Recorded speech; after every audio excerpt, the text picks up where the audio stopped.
Oh, it's ready. 7-star citizens, I usually and give him a welcome countdown. back to Answer the Call. This is your podcast and call-in show that you would assume is just like improv, by the way, our production values.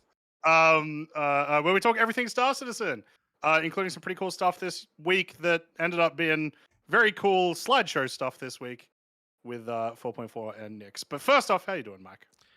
Very good. Very well. Not that. It's hard to say. There's Eve things that happen that are very bad, but it's also like interesting. And it's so Star Citizen related. So if we could start with that real quick, we're gonna get our Eve talk out of the way, okay? My entire alliance just fail skated. If you've ever heard of that term before, it's an Eve term. It's fallen apart completely. Our leadership was just like, yeah, we're leaving, and like announced it to everybody. So then our enemies just said, no, you're not, and completely like basically took the equivalent of a mantis and covered our entire station with those bubbles, so you cannot leave. So everybody has trillions of credits stuck in this station, and it's all going to go to a thing called asset safety. They don't just like blow up or get stolen. They go to a thing called asset safety, and you've got to get it out. You got to pay 15% of the value of those items to get them out. And it's all just a pain in the ass. Well, you sold a lot of, my assets are going to be in asset safety. Somebody in chat saying that he lost all his. It's Mr. Unlucky, like one of our biggest FCs. And yeah, so does that mean, so did Pandemic Horde just not exist anymore? It's under new leadership, and like not a lot of people, at least I don't know the guy, and we don't know what's going to happen.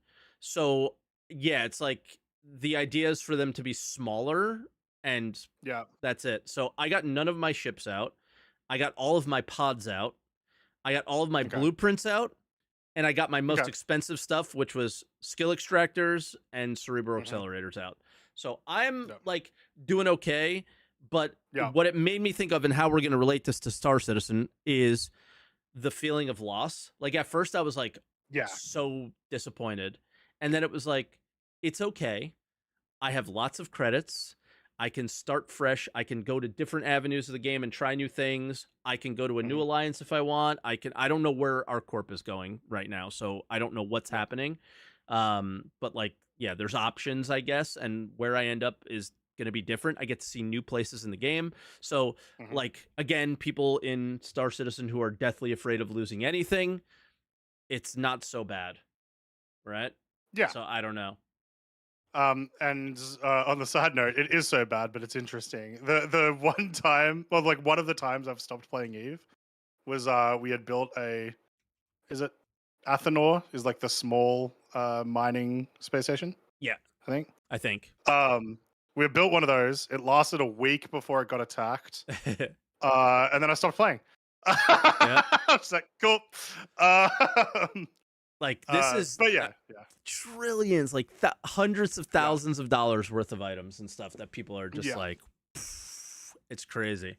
So yeah, we'll see. But I don't know where I'm going to end up. I don't know what I'm going to do. And we'll see. Might be time for you to start just joining some wormhole orgs for a little while. That's one of the options. That's one of the options, because that's something I've always wanted to do. So we'll see. But I will say this: I'm probably going to take a break from Eve, and I'm going to play Star Wars Galaxies for a little bit. Ooh, interesting. Yeah, interesting. Because it's very much like Star Citizen's crafting, so I want to learn Star Wars Galaxies crafting and get a feel for that. So that's my goal. There. How's your week been? How many weeks as a dad now has it been? 4? 4 weeks as of 2 days ago. Yeah. She's a month old like tomorrow. Wow.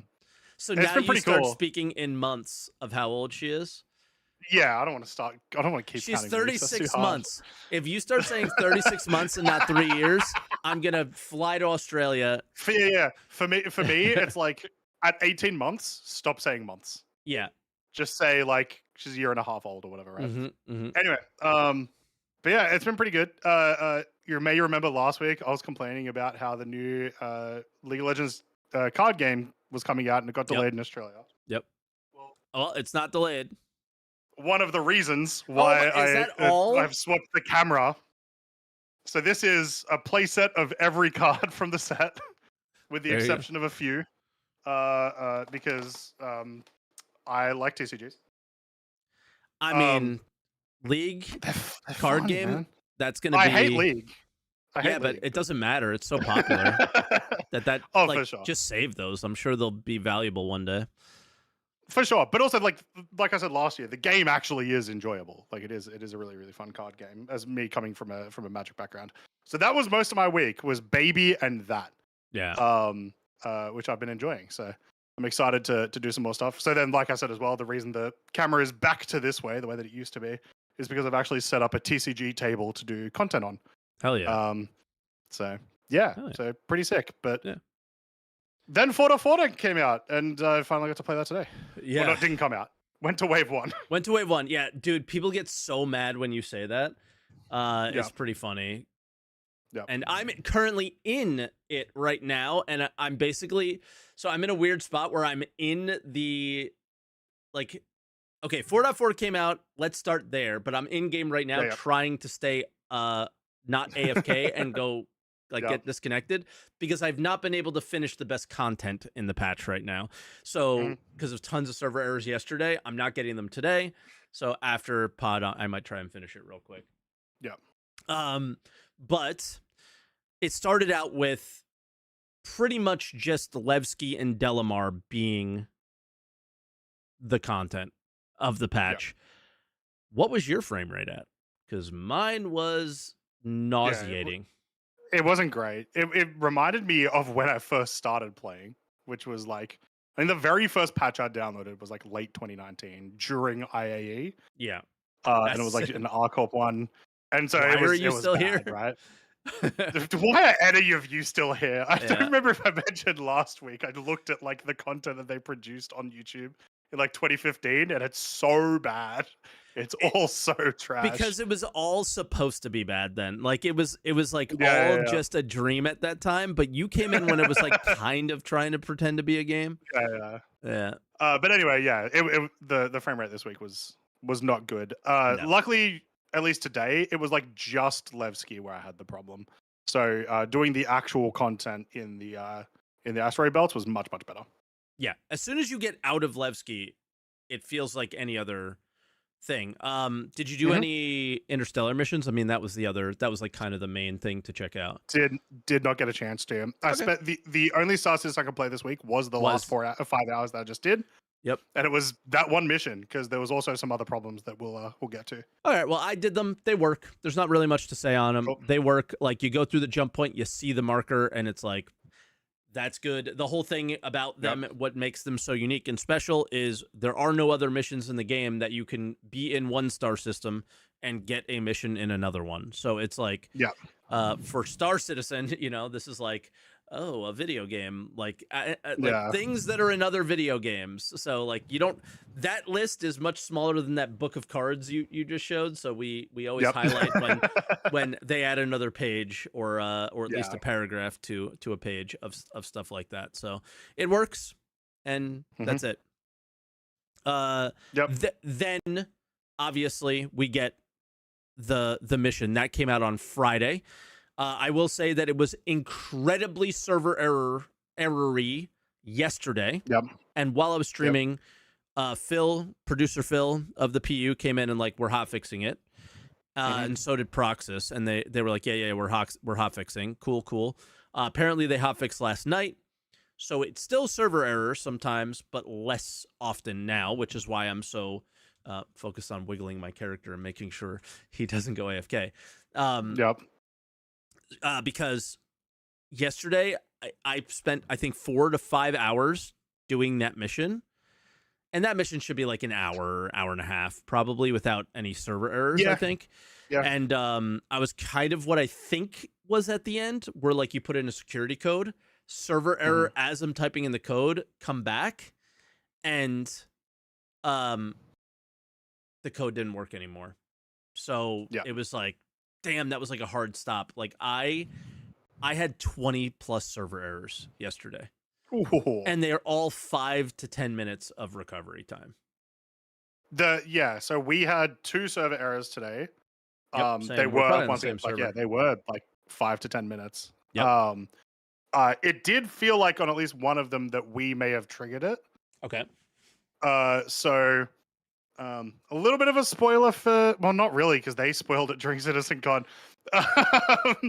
During the mission, you get betrayed. Not really Yeah. though, because you're just you know you're going there to do FPS. Yeah. Um, and the like trigger of the betrayal when you come into that room that has the Vandal pod coming out of the ground.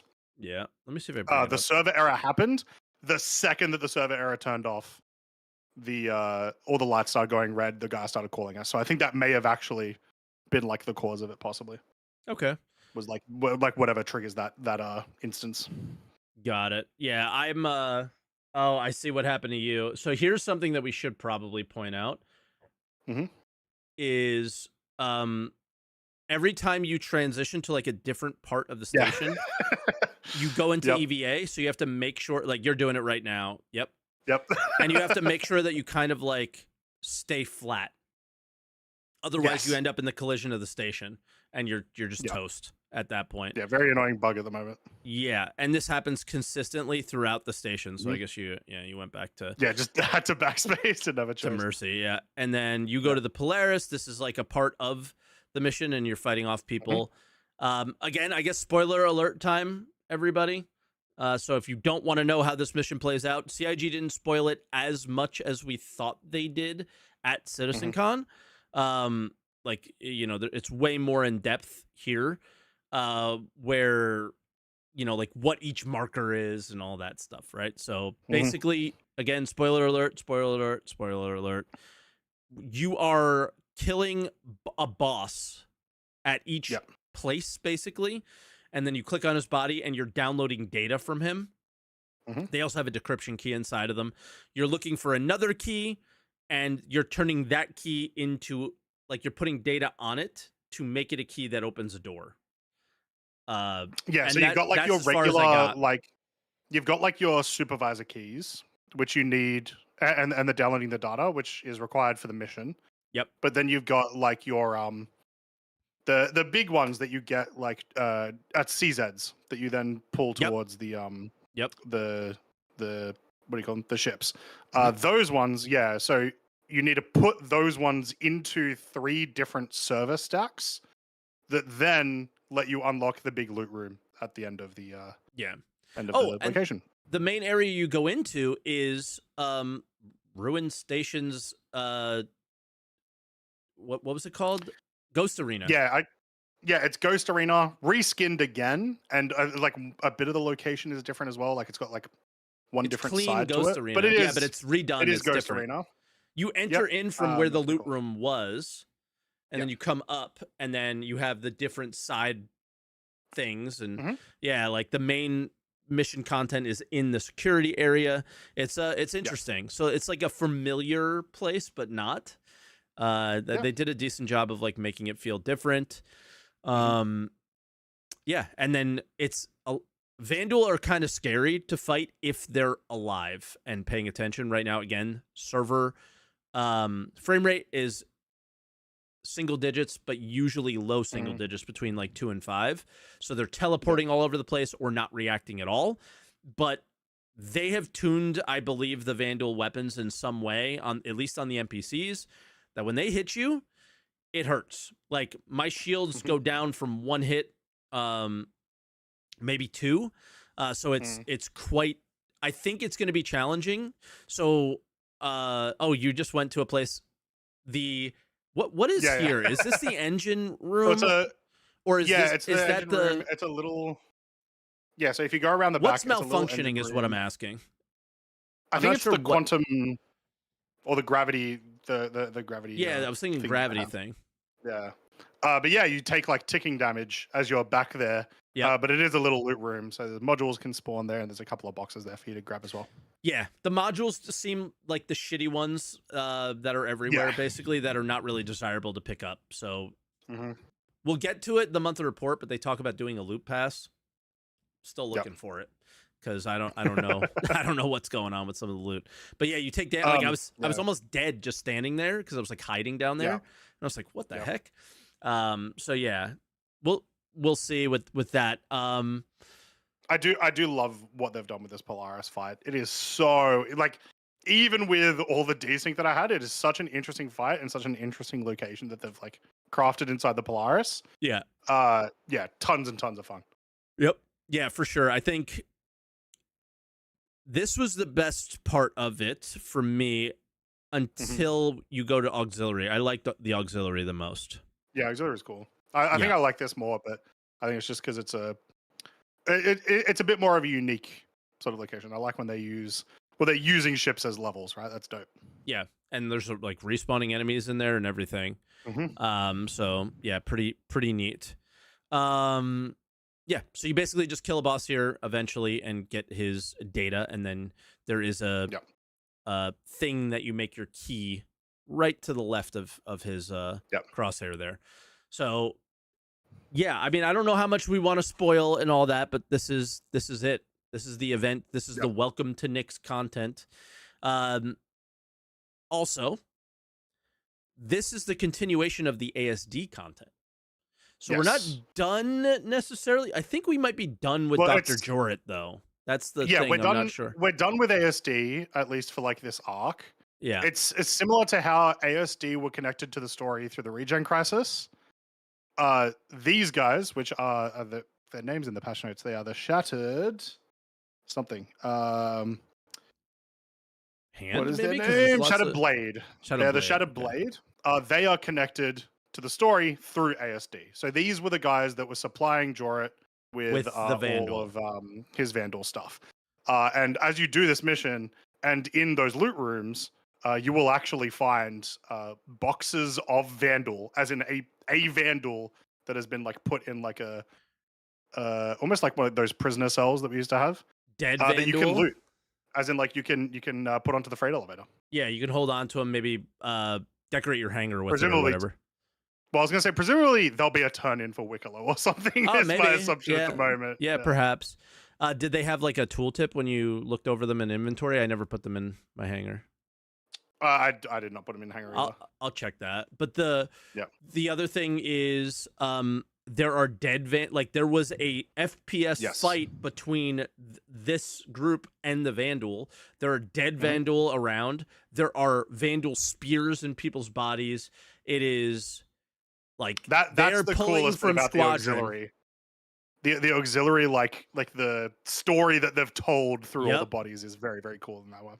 Yeah. Like I am not there. I got there yesterday, but I didn't get there today yet. And I was just like, wow, this is visually very like I'm immersed in what happened here. So storytelling decent for once on that point. And then like you just feel it there. But so Vandals spawn like outside quite a bit, so you're fighting those, and then you're going to each one of these areas, and I don't know what's at the end. You do. Yeah.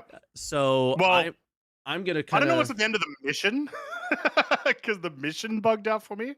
But I know what's in the loot room, the big loot room at the end. I don't. Which it is basically the 2 cargo rooms that you would have been in when you were doing the mission.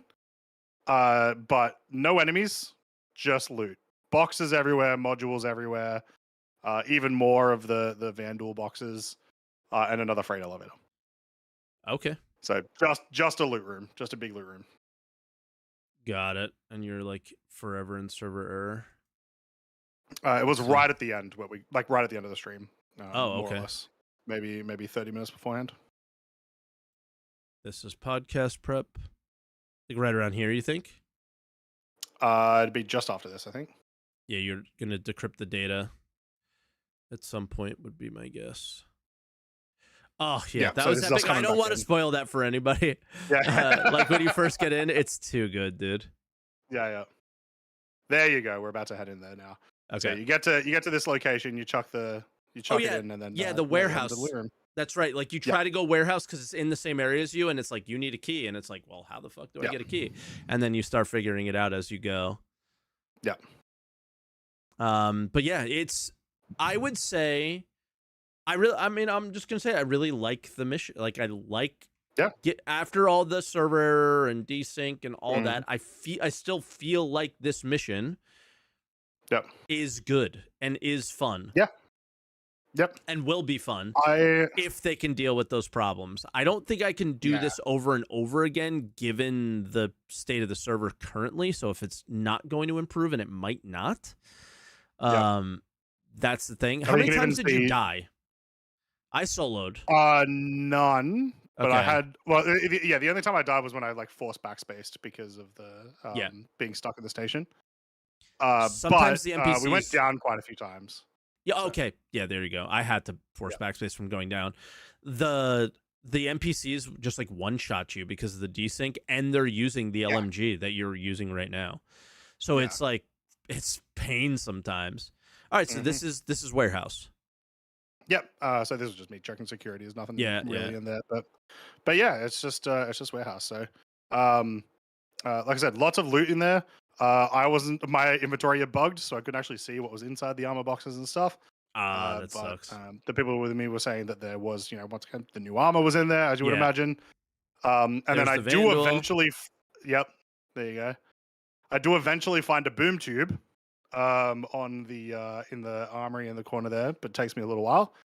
And the boom tube's cool as hell. Didn't get a chance to use it against any ships or anything. I blew up my C8R with it. Nice. Because it wasn't working, so I just got rid of it. The interesting thing about it, because we did a little test, it does no damage within about 10 meters. Yep. I tried to kill an NPC that was right next to me. It did not work. Yep. I tried to kill my friends right next to me. No splashback or anything. So yeah, it was just interesting. Like, it's not that that's really gonna matter. I don't think you're gonna be wanting to fire that point blank anyway. But yeah, just an interesting quirk of the thing, because it still does the animation of an explosion. Everything just doesn't do damage. Yeah. It was just like the NPC is not dead. What is happening? Yeah. But yeah. So again, I think this is gonna be a good time, but it is it's Levski right now. I think a lot of people are criticizing them over. There are 6 servers in Stanton in the PTU. Nobody's in Stanton. There are 2 servers in Pyro in the PTU. Nobody's in Pyro. And there are only 2 servers in Nyx. But what do they place the server around? There's nothing in Nyx. So they don't have the planets right now. I imagine if they had planets, there would be more servers, right? Well, the planets are there, or at least one of them's there. I can't get to them. You would have to manually fly. Like, I'm not. You can't quantum to them. But as I was going to one of these missions, I could see the planet moving, and I could sort of see it in the distance. But it would have been at least 1 million kilometers away, and so I'm not not going to bother trying to fly that, right? I can give some. But I still imagine that. Go ahead. I'm sorry. I was just going to say, I imagine that the servers are probably Nyx and then the ring space, right? Yeah. Space. So yeah, it's kind of hard to have more than 2 servers. So a lot of people were complaining about that. But I have some like public info that was shared in my Twitch chat. I don't know how public it is right now, but you'll hear about it soon, I'm sure. There are 300 of those QV locations. 300. 300. I assumed there would be quite a few. 300 seems crazy. 300.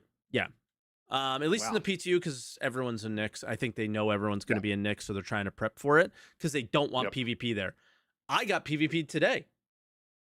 I saw a guy shot at him. Did you see it? You get to see a clip of it? No. I was just going to say something similar, but continue.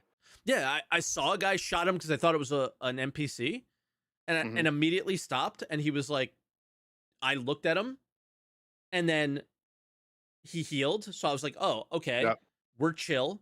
And he pulls his gun out and downs me, and then he gets, and I just started screaming at him. I'm like, I literally let you live. What are you doing? And before I backspaced, he started healing me and revived me. So I immediately just pulled my gun out and full deathed him. I know that's toxic, but I was like, I gave you every opportunity to live. Like, it was totally an accident. I VoIPed everything. And I was just like, no. This is my location. You never know if VoIP. That's true. But it was just like, bro, I took a mission here. You're not supposed to be here. So like the mission, the dev who made the mission was like, he can't quantum travel there. Yeah. I was like, then he logged out here. Yeah. Right? So you could say it's toxic as hell, but it's like my mission location. He logged out there and then killed me. So who? Yeah. Right? So I just mag Who's dumped more and was toxic like, is the real question. That's the real question. I mean, probably me, but I'm trying to do the mission, and that guy is logging in there and cannot get the mission there. So I'm doing him the favor, sending him back, and then he can go do the mission somewhere else. Yeah. So while I did not see PvP during my attempts, there was a like someone's abandoned like not Valkyrie, Asgard was like sitting there outside one of the locations. So if there's truly 300 locations, that would be unlikely, right? Like even over a day's time, the chances that I would like find that one is pretty unlikely. But this has happened before. And what the case was last time was that all those locations existed, but it wouldn't give out the missions to all those locations. It only gave them out to a handful, and it would just repeat those numbers.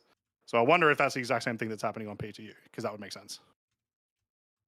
Hold on, I'm typing to somebody because somebody in your chat goes, maybe he was loot server jumping. And I'm going to type, okay, I'm not going to type it now, I'm just going to say it. Well, then that's my loot that he's stealing, so who's the toxic one? True. There you go. I'm protecting my loot. Now, so there's 300 of them. But it's clearly temporary until instancing, because guess what? If you store anything at any of those locations, it is shared across all of those locations, which is fantastic. Good. Yeah. Because I was going to have a complaint. Well, a sort of complaint, but like more like a forcing people to prepare for an annoying thing, right? So I just mentioned all those loot areas where you can get all those, the big vandal and all the modules and stuff. Well, it's like you've got to get them out of there. And if you go to that location in like a Scorpius or something, which is pretty reasonable, I think, you would be shit out of luck in that instance, because how would you get back there? So I'm glad that that's the case. Yep. So what I did was I brought a C8R and I brought some med gel. I kept the med gel at the station.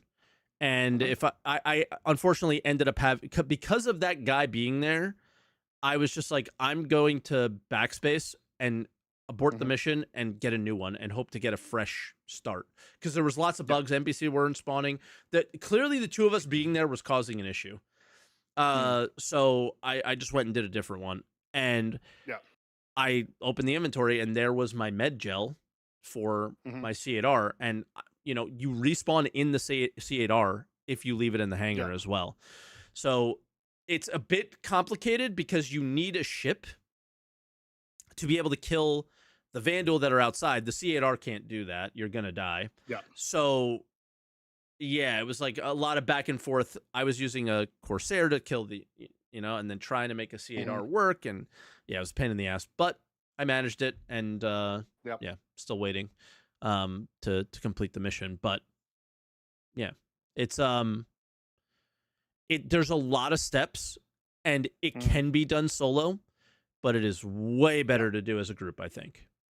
For sure. As well as like, I was going to mention, one of the things that I really like about the mission as well is the constant change of pace in between the mission. So it's like, you'll go in, do some like ship fighting, land, do some FPS, but then you have to leave the main station again. You'll do some more ship fighting. I like that. It's like we're very used to just you're doing one kind of content over and over and over again on repeat for like an hour. So yeah, it was an interesting way of doing it. Yeah. I think it would be, if server frame rates are up, I think it'll be like it might feel properly challenging. We'll have to see, because like the first thing when you go in is the vandal in ships, and it's like the dev who was making it, Max, was like, did it feel challenging, the vandal, because they wrecked us? And it's like, no, because they just stand still or they teleport.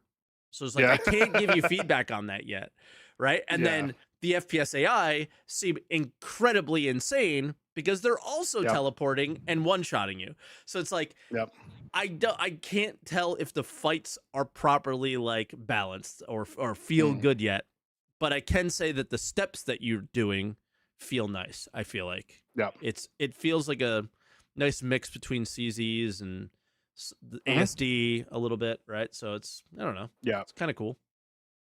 And that's Yeah. that's 4.4. There was an engineering playtest. You didn't play it, clearly. I haven't played it. All I know is that armor's not in, so I don't really care. Is kind of how I feel. Is I'm the main vibe from it, from everybody in my Twitch chat, is you cannot kill a ship unless you kill their power plant. That is exactly that is exactly what CIG has been saying for the last 5 years. That was their intention for engineering. So if that is what's happening, I cannot confirm or deny because I haven't played it.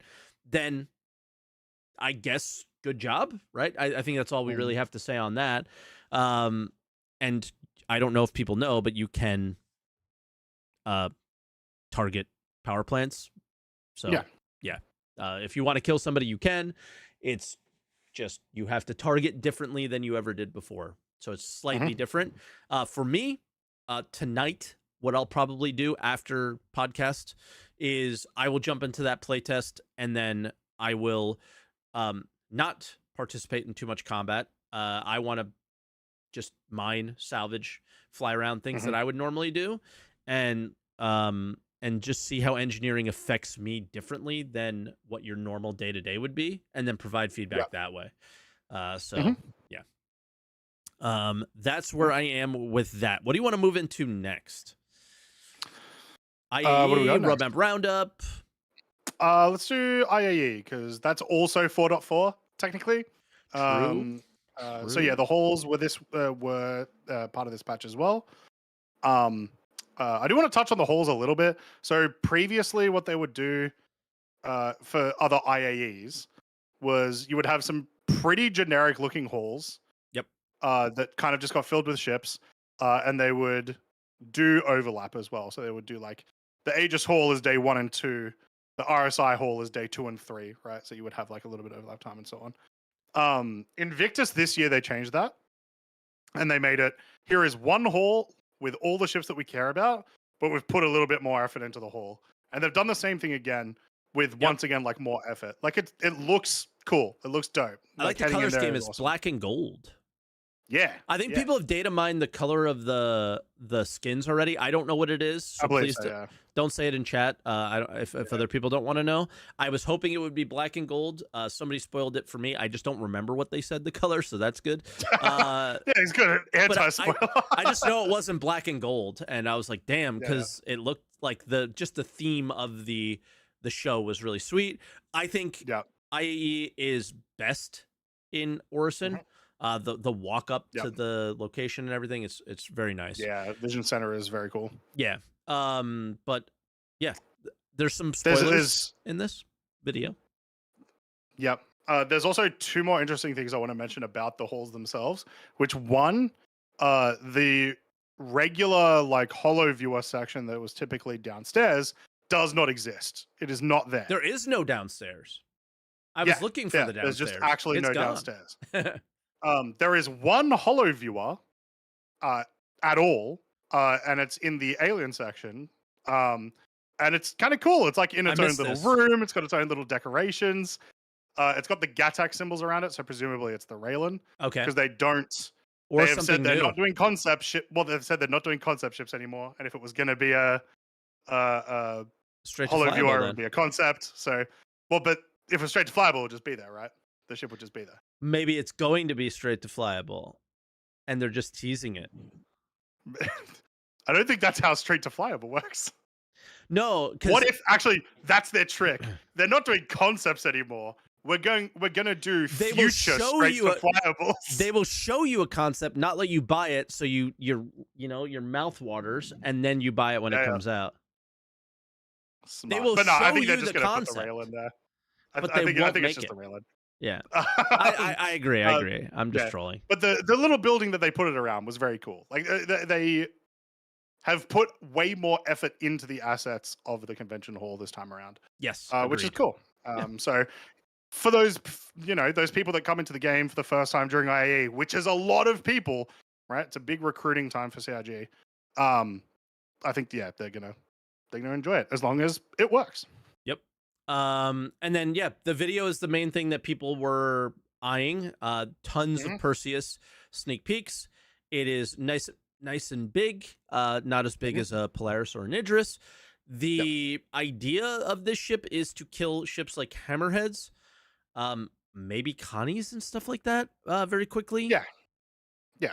We'll see. It's there for those, like, it's there to kill subcapitals. And like things in it's basically it's there to kill things in its weight class, right? Like it is there to kill other Perseuses and like hammerheads and that sort of stuff. Because it's size did it get up? I don't know. Did it get upgunned to size 8s? I don't remember. I don't know. But at the very least, it was size 7s, right? So that's what it's there for. And anything subcap is like ships that people don't typically fly right now. So it's like, I'm curious when this comes in game, how people use it. Is it going to be effective against Idris and Polaris ships or what? Or is it just going to be another solo ship that I'm also very curious, is that gun slave to the pilot? If it is, I'm going to throw a fit like I always do and nobody will listen and that'll be that. So we'll see. It looks like a turret that somebody has to be in though. I hope they learned from the Paladin. The Paladin was perfect. Perfect multi-crew ship. At least 2 people need to use it. And then if you go engineering, then maybe 3. There was a sneak like right coming up, I think, of something unique. I'm trying to bring my mouse. It was there. I think it was just there. So we might let it play again. There's something unique and different. And there's something else that somebody pointed out that I missed. Not here. So I don't know what that is. But whatever it is, it looks really cool, and it reminds me, if anybody has played Wing Commander 5, one of the aliens, the bug alien ships in Wing Commander 5. So I'll point it out. I can't pause the video, unfortunately. It's just on the website, right? Yeah, it's I think just it's a loop. Here at the back. It's coming up. Not quite here. Right here at the back. There, that. Yeah. Don't know what that is. It looks cool, though. It's interesting looking. What even manufacture? Well, I was going to say, it's got a lot of the manufacturing style of Mirai, right? Yep. Like it's got the Fury and the Guardian like language, but then it's got a weird front thing that like looks like it looks like that, right? It looks like it's going to grab something. So this is the pausable video, apparently. Okay. There you go. Whoever you are, I appreciate you. Who are you? Hode, thank you. So people are saying that's a Guardian. It looks like a Guardian. No, it looks too weird at the front. See, look right there. It's got like it almost looks like it's a Guardian. That's not just a Guardian. But it's a variant The front of looks one, so I think. Weird. Yeah, that could be the case. It could be a variant. Because like that is a strange center section. Because I mean the things on the back are like that's a Guardian. Yeah, for sure. So I don't know. Yeah, maybe not now. There's no way. It's got such a weird front. Yeah. It just looks thinner. Yeah, the wings look different for me. That's where it just looks odd with the wings. A little bit further back than that. Yeah, here you go. Comes up in a second. You sure? Yeah. Not too far. Too far. What are you doing? I know. Let it go. It's right after this. It's after this scene, yeah. Yeah, so it's in the back there. It's like what is that thing in the front? That's not a Guardian. Yeah. Well, not a regular Guardian. This shape is what's got everybody screwed up, I think. Yeah. People are saying it's the Unless racing it's Guardian. Like, I don't know. Yeah, because that is part of the fuselage. That is not like wings or something. Yeah, people are just saying it's like a weird angle, maybe. Could be. There's another one that people pointed out, but I don't know where it is. Do you guys know what time that other thing is? Yeah, maybe it's a gray market Guardian. Oh, 21 seconds, somebody said. 19, 20, 21. I see a Reclaimer. I see this. Oh, is that the new Drake? That's the Drake thing. Yeah, for sure. Yeah. What the heck is that? Was it last year or the year before? It's the silhouette. Chat saying it's a Reliant. Nah. Come on, chat. Let us cope. But It's a space whale. Listen, you know they spoiled the ship in there somewhere. You know they did. 100%. They must have. So I think it might be the Drake Clipper thing or whatever people think it is.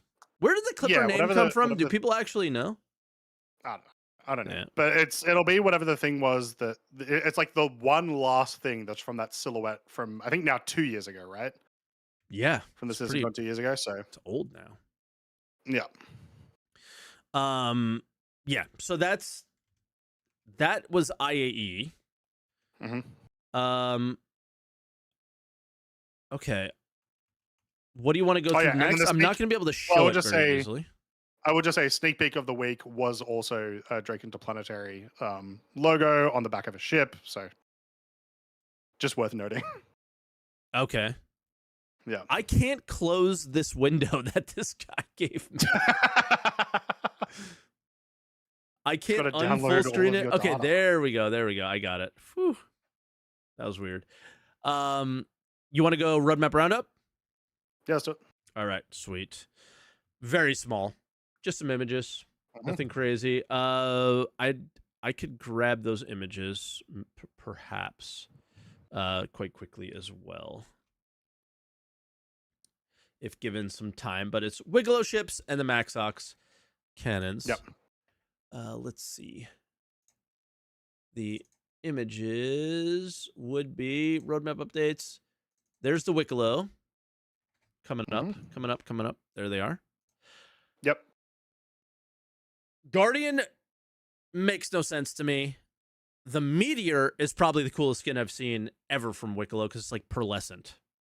Yeah, it's nice. Yeah, and then the Maxox stuff is, I still don't get the point of changing all these unless it's like helping with performance, other than onboarding a new dev that's a modeler or whatever. I mean, I do also think that a lot of the gun weapons are old. They're like old. They are showing their age. But they don't you know look what I mean? bad. Sure. Like, yeah, I wouldn't want this to be a priority for them. The Maxox is right? The NDBs, right? Yeah, and they're pretty old. Sick. That's what I'm saying. Like, But what Tom Hanks is saying in chat, and it's true, NDBs used to tank other people's FPS in the game. Interesting. Oh, these are the NN cannons? I don't know. But neutron cannons, right? Yeah. Yeah, so I don't know. I didn't feel they needed a change really, but that's me. So sure. And then exterior freight elevator. So very small. Yeah. Roadmap roundup. Monthly report, not so because small. That's kind of because that plus Levski is all that's in the patch. So exactly, it makes sense that would be. It's not a small patch. Like it all just depends on your POV and how you think about it. Is adding Nix is obviously a massive milestone to get to 1.0. It just depends on if you consider the Nix in the incomplete state that it is in. Nix. Some people do, some people don't. For me, the big thing is if performance is this bad, like if it's not worth going to, then it's not in. Yeah. So like it's a huge milestone for them to deliver a third system, but it is not a good situation right now. And if they are going to deliver this at the same time as IAE, what's happening here? We got a lot of it, you know, this is going to be problematic. So I'm very curious of what happens going forward, and we'll see. But yeah, same. It just depends on how you look at it. I think they'll probably get there. To me, like, obviously I don't know what's actually causing the lag issues at Levski, but it feels like it is the 8 billion NPCs that are around. Like, it is the most populous landing zone or the that we have at the moment. Stations that we just found out right. already. Like it wouldn't be surprising if it's one of those, but I would imagine that they can probably get some of that fixed. The problem is then going to be, can they get it fixed enough that when you're doing IAE and then everyone's like, oh, it's free fly, time to go to Nix. I've heard about Nix, right? Like that's when the performance issues, I imagine, become like tenfold. So so we'll see what happens, but I look at it as, yes, it's a huge milestone. It's just really problematic that you don't want to go there, but We need 5-star systems, so now we have Yeah. 3. Oh, Technically. one more thing. Yep. Which is just on. So the Vandal bodies at the mission location have loot. They have Vandal metal. Is a new item that exists in the game. Which ones? Uh, The bodies so in the at containers? the auxiliary, no, so at the auxiliary one where there's all the Vandal bodies that have I tried presumably to get been in up and loot fights. them. Yeah, I had issues with my inventory, but someone that I was with was able to loot them, and yeah, they had Vandal metal, and apparently And there's also Vandal Vandal plating. plating. Yeah. Oh shit. So Okay. I some never cool got stuff a with loot. that. I Once never got a again, loot potential icon. for crafting in the future, but right now I assume will just be the Wicklow turn in. But yeah, For sure. That's badass. Okay, that's very cool. Love that. But again, yeah, probably just a Wicklow turn in, but eventually yeah, crafting. PU monthly report. yep. All right, let's do it. Anything stick out for you? Very little in this month stuck out for me, I would say. Just grab me it up. Sorry, 1 second. All right. I'll start out with animation. I don't know. I didn't go with any AI stuff, but new mission giver. I'm assuming that's not Recco Battaglia, so I have no idea. But I assume it's the guy from the new faction, the good faction, though, not the bad faction. Intersec or whatever. Yeah, I assume it's the Intersect guy. No, because it will not be in 4.4. It says. So yeah, I don't know what it is. Unless they mean Recco Battaglia because she's not a mission giver yet. You could talk to her. So not sure. More just character art, more heavy armor clothing, and then new gang. So more Nyx content. And then our baby. My baby. The Aurora. Yeah, I think I've fully gone away from the Aurora at this point. I will never get rid of it. Nope. Never, ever. This is the updated Aurora. Some people say it looks bigger. I don't see it. It still looks very much the same size from the interior. You could see a button to open the door here and a button to open the door here. So that's obviously a change. The guns aren't, instead of being like out here, they're now more central. And that actually helps with aiming, believe it or not. I don't recall where the joystick was on the cockpit or whatever. I feel like it's different now. You could see one panel over here, maybe one over there, but they're clearly trying to open things up a little bit. It looks like the same amount of struts, so not sure what's up with that. And that's really it. I don't know. I was expecting it to try and compete with other starting ships. It doesn't look like it's going to, because those starter ships have gun racks and interiors and, you know, just a lot more to them. And I was really hoping this would just blow up, like just, you know, stretch it out and just make it a little bit bigger. And then there's that. The other thing is, what is the ship sitting in? Yeah, so people were saying this in my chat today. That like, it's inside the Ironclad, guys. Ironclad's coming out. The Ironclad's not coming out. Well, the Ironclad's not coming out, but it's in the Ironclad. It's a generic wall and a walkway. I think it is way too far to say it's inside an Ironclad. Wow, Croncy negative, guys. Mike positive. What the fuck is going not on negative, here? Actually, just realistic. That's what I say when I'm negative. That's what I try to play it off as. It's definitely the Drake Ironclad. 100%. Come on, because so is this. Yeah, so is this, but And like so it's is still this. very far away. It's just still very far away. So I don't think it's. I just don't care enough to. They're doing the little entertain it, jibbly you know what I mean? bits and typing warning and all that stuff. Oh my god, my sounds are still on. Okay, sorry about that. They could have been so annoying and they didn't know. Thank goodness. Yeah, it looks very far along, I would say. Yeah, I still don't think we'll see it till like either Invictus-ish next year, What did they say or about maybe it? They like say a mega something. release. Yeah, they say that it's both Drake Ironclad modules and the command module progressed well into Greybox, with geometry and lighting updates to the modular kits helping set the interior tone throughout. Yeah, that's the sneak peek. Is I think the module. Mm. Um, Yeah. but yeah, I mean they're pumping this one, and I think they've been pumping the Perseus for a while, so it'll probably be a more end of the year thing. But it's coming for sure. I mean, it looks pretty far along. Yeah, I mean they've been saying that they've been working on it for quite a while now. So. Rest of the stuff is bunch of unannounced ships. Hull B that I'm obviously hyped about. They do talk about the UTV, which kind of like Why is are a you even proper mentioning announcement of the UTV. Because it's the UTV, and it's coming out with IAE. At the hall, there's a spot right next to the Grey Cat stuff that's empty. When was the last time you drove your STV? I don't know, probably some Atmo thing like 3 years ago. Okay. I rest my case. It is an STV with a gun rack.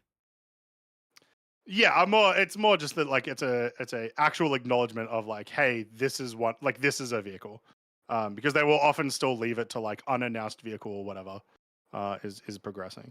Mm-hmm. So you can assume that the UTV, you can like tick it off as one of the vehicles that's coming IAE. So there should only be like 4 or 5 other ones. Maybe. Yeah. That ship's core gameplay is literally this small. So we know where the priorities are right now. Not gameplay. Big thing there, though, is they want to allow us to be able to pick up a third gun in our hands when we have 2 in our back, because it's the most unintuitive thing of all time that your gun drops when you try to pick it up, or a menu shows up when you try to pick it up. My hands are free. Why can't I use them? So that's huge, like, believe it or not, massive quality of life thing that's being added there. So it is worth mentioning. It is, thank you for listening. Thank you for seeing, like, literal great job. Economy, I don't want to get mad, so I'll skip it. You could say whatever you want about it, but I'm just gonna la la la la la la la la la la la until they start actually doing things that look like an economy. Yeah, I mean, there's not much to talk about it anyway, because it is just they're just saying that they did the Nix things, right? Yeah, that's kind of it. They're not talking about the far future stuff, which is the stuff that I'm more interested in them talking about. Just kidding. I'm gonna rage the out. All right. They're doing freelance cargo trading, and they are very excited to have worked on a journal entry to steer players in the right direction for cargo hauling. Journal entries. Nothing about any marketplaces whatsoever, or anything of these people buy these things and these people sell these things in a simple and easy and intuitive way. No, go to your journal to find out. Kill me, dude. Kill me. Yeah. I can't deal with this anymore. This team has been around for years now, 2 years. 2 years. And we have priced weapons and armor, and this and missions. And I think one monthly report from them has said something about like, we're looking into how crafting and stuff will impact the economy in the future. Yeah. And it's just like, oof. I know we need to wait for crafting for a lot of these things, but you don't need to wait for crafting to put a marketplace in the game. Yeah. So, yeah. The last paragraph is a bit of new information though. So the 2 big competition events that we've had, which one is currently ongoing and is now in the final phase, and then the other one, which was Resource Drive. They're going to be doing more of that, basically. What I'm hoping they do with it, though, is that they turn it into like not an event, and maybe it's just like something one you thing can I would decide love to do. happen. Yeah, and like one thing I would love to happen, right? Like, is there be a way to influence something through this system? But it's like it's always happening, right? So like, let's say. You kind of just had Resource Drive on games. Exactly. Okay. Yeah. So kind of like you just had Resource Drive on all the time, and if you were working for Hurston and they reached X amount of whatever, then they would have a discount. Yep. And then that would happen for X amount of time, right? And that's something I think they can do with this system, but I would like to see them do more. They also said they're going to look into ways to incentivize cooperative gameplay, which good, because it hasn't really, with the exception of the current one. Incentivizing it. What? In that you get into a group. Well, no, I'm saying it's incentivizing it because it's not phase 3, but phase 1 and 2. It's Okay. incentivizing it by get into groups, everyone go to different systems, like Share different mission. planet, and share the missions. Yep. Right? Or That's phase 3, not really cooperative gameplay. Moby-Glass, accept mission and wait. Yeah. Yeah, Moby-Glass, guys, I'm helping. accept I'm mission and part of wait. it, right? I'm totally a Yeah, part of that's this mission. cooperative gameplay. Yeah. So Yeah. like it's in there in the very worst possible way currently. So yes, good. Please look into actual incentivizing cooperative gameplay. Yeah. That would be great. Last thing for me in the month report. Oh no, there was a mission design, bunch of stuff here. They said this is where they mentioned redoing the loot pools. I don't know if they're talking about the distro centers with the armor at them. Probably. Possibly. But I mean, it could be everything. loot pools Right? just still feel very unintuitive and so boring and just so weird. Like, oh, there's just random food here, and it's not in a kitchen. It's just in a combat area. Like what? So it's just weird. And then, outside of that, there's the except from Siege World of stuff. Orson. So, oh yeah. Yeah, Siege of Orson's the last thing. So I also want to talk about the except from World stuff because this is what we originally thought these missions were going to be, where you're just in the verse. Oh, hey, look, an item mission pop up, accept mission. As always, apparently Wickelow's Emporium is a test case and not just all they were making, and so they want to do missions like that. The sort of like mission example that I would want that to like work with, if we were to use an example of current gameplay, would be like you do an Onyx facility mission. Like the Pyro Onyx facility missions. And while you're there, you see the map of the Irradiated Valakar stuff mission pop up. Now you go to there, right? That's the sort of stuff that I would be looking for. Yep. And it sounds like that's what they're trying to do here as well.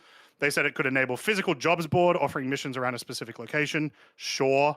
I don't think that's necessary with the Moby-Glass to have a jobs board, but other things, yeah.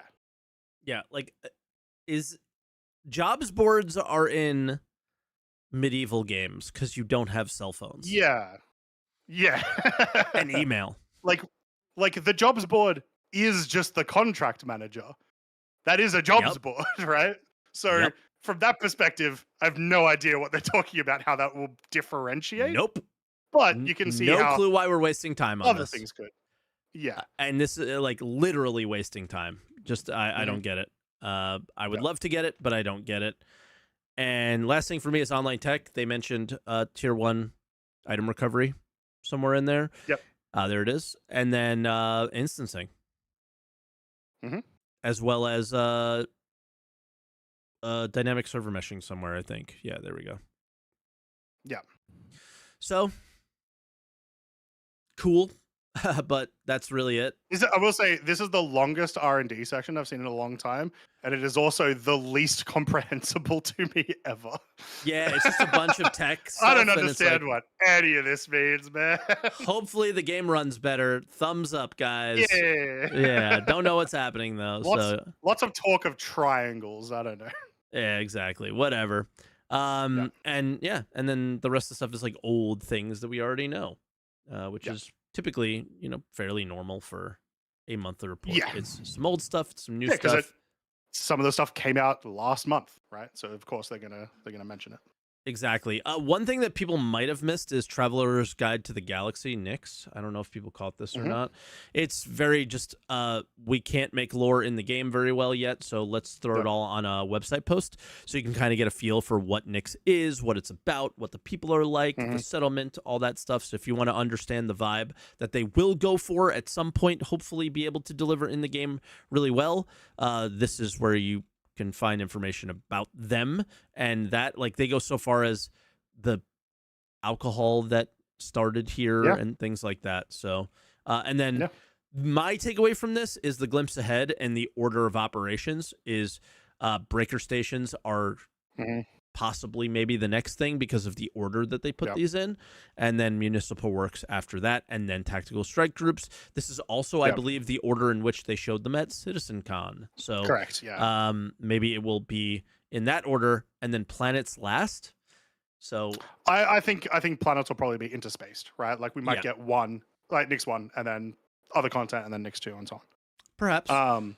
So we'll see. But I'm dying for speaking this. of, like, especially now that I've done missions in the Glacian Belt, this is super hype. So how long was it after 4.0 release that we got Hathor? Hathor was 4.1. Yeah, it was like Pretty 2 soon. months maybe after 4.0. Yeah, it wasn't long. I think you had a couple of events. Mm-hmm. I think it might have been 4.2. You had a couple of events with like the save Stanton, fight for Pyro thing, and then Hathor was the first like ASD resource. It was Regen the first like crisis. new content. Kind of like we're moving in that direction because you could sell the Karenite to the research facilities. Like they told you have the option. You can either turn the Karenite into Wicklow or go to the research facility. And everyone was like, why would I turn it into the research facility? I could sell it to other players. I could sell it to other players for way more money. But then, that's why I get mad about the Star Citizen Economy team is they think that selling over there makes sense when it's like, no, it doesn't. We figure out what makes sense. Let us do it. Well, it's interesting though, because at least the gameplay probably, in that time frame, I could see the gameplay coming out. It's just probably going to be a level design to make sure everything's polished, I guess. Yep. Because in the CitizenCon video, they had a bunch of snapshots of the interior. Some of it was still concept. Some of it was like white box. So it was kind of hard to gauge exactly where it was in development. Mm-hmm. But I mean, it bodes better, I think. Yeah. Long story short, give me breaker stations, please. I want them very badly. And speaking of lore, that's also a thing we should mention is the new loading screen as well, because that came out this week with the patch. Yeah, let me see if I can bring it up because I didn't prep for that one. I forgot about it. So as they've been doing all year, basically, right? We get a new loading screen that gives like a bunch of little lore dumps. One thing that is very curious and was kind of hinted at in last month's loading screen is the idea that Nyx 1 is being terraformed. Yeah. Because if you had been following what they had said was the established lore previously, Nyx 1 was like a hollow world, uninhabitable, can't do anything, blah, blah, blah. And then obviously at CitizenCon they show it and it's beautiful and there's all this greenery and all this sort of stuff. So they expand on that and all the terraforming that's happening at Nyx 1. They talk a little bit about the Vandal attacks that are happening. And they also do, because this loading screen is like it's a bit propagandist. So the IAE pomp and opulence reeks of Empire in Decline is just a fantastic paragraph and a very, very fun read. So yeah, just like they've been doing, just a little bit of lore about what's going on. And I've been really enjoying these. I've been liking that they've been doing these. These are like, don't stop. This is awesome. Yeah, it's been a nice touch. Yeah. I agree. Trying to think what else. Sneak peek, maybe. But there's it's pretty so simple. sneak peek. It says Drake Interplanetary. Yep. So I think this is the new ship. You mentioned it might be the I think it might be the module, which I don't hate actually.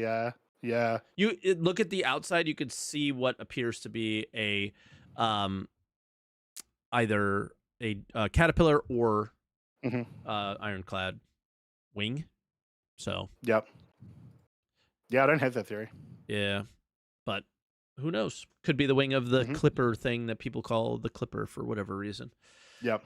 So yeah, I don't know. One last small thing I want to mention is that they have been getting CIG have been getting a lot more active on their social media pages about Squadron 42 in the last week. Mm. It could mean nothing. Genuinely, it actually could mean nothing. Or it could mean they're starting to ramp up and getting ready for a, trying to advertise the game and whatnot. Yeah. True. Yeah. I mean, again, it was such a weird week because so much happened, but so much didn't. Like, it's like, okay, new mission, one individual mission. New system, very Well, there's bad performance. one new actual mission and a bunch of new reskinned missions. Yeah. But yeah. Dude, I took a regular mission and every single mission giver spoke to me during that mission. I had the CFP lady talk to me. I had the guy from ASD. I had the Headhunters guy. I had the Stanton Lawful Mercenary Guild guy all speak to me in the same mission. Yep. It's scuffed. It's scuffed right now. So it was pretty funny. It was funny at the time, but then when you think about it, it's like, oh my God, we're so far away. That did make me think of one last thing as well, which is in that new mission, like the actual new mission. So there's new music as well from the absolutely fantastic Pedro and Co. Oh yeah, and it has some Van Duel talking in it in the soundtrack, which is dope as hell. Yeah, super cool. It's It was a bit too good. Like I was like, wait a second, is there like a Van Duel around the corner that I'm gonna have to shoot in the face or something? It was very it was just part of the song. Mordor. Yeah. So super cool. Yeah, for sure. All right, ready for callers? I sure am, and so are our callers this week. And if you want to be a caller next week, make sure you go into the description below. If you're on YouTube, hit the link. Go into the green room. If you're over here on Twitch, go to Mike's chat, go ! Podcast, follow the link, go into the green room. But I mean, maybe today we might have room for one extra, as we've got 4 in the waiting room. So I would say for me, I have a thing I have to go to. So we'll stick with these 4. So hopefully we can end in like half an hour-ish. I think that would be good for me. Yeah. I do have a baby to take care of. That is true. Exactly. You have that. And I might not even be able to do this mission because I have something more important to do after. Yeah, so, all right, we're going to go to our first caller, who I believe is new because I would never forget this name. Sloppy Salami Slapper. What the heck? I'm just going to put Sloppy on the screen. But yeah. How you doing, Sloppo? Also, Sloppy, I can hear myself in your headphones, I think. So maybe turn us down a little bit. Apologies. All good. Yeah, I will. Second. Just turn you down there. All good. How's that? Is that better? Yeah, I think so. Possibly. Okay, sorry about that. I think I've got open back headphones, which makes a mess of it. All good. So does Croncy. I can hear myself in Croncy's too sometimes when I get loud. That's it. Okay. It's all good. I was thinking about the issue you had about the cargo, and it gets stuck onto so people could steal it on you. And I was freight elevators. Yes. I was trying to imagine a way that you could potentially like kind of have your cake and eat it when it comes to the griefers and people who are pirating, and actually have a consequence for them for doing it. And it would be something along the lines of, if they steal your ship and the cargo and say that's worth a few million or something, and they get caught, when they do their time, they have to pay that money back in terms of fines. And if they don't pay it back, they essentially get a crime stat that puts them back into prison. And can only works if they're in the lawful areas, so it gets tracked that way. And if they do missions that are lawful, they only get like 50% of the mission payout, and it slowly pays them back over time. Hopefully, a bit of a sting to not want to just run out and say, I stole 40 million credits on someone, to make it a little bit more likely that only the hardcore people would want to do it, not just some just wanting to just mess up someone's day, potentially. So it'd be a potential fix for like stealing, right? Or not even necessarily fix, just like mechanic that you could add in that could be interesting with stealing. But that's not necessarily the issue, right? Like having open freight elevators also just means that they could like tractor it and yeet it away. Yeah, they don't have throw to it somewhere else. They just right? be like, annoying. Yeah, there's just a big potential for just messing with people.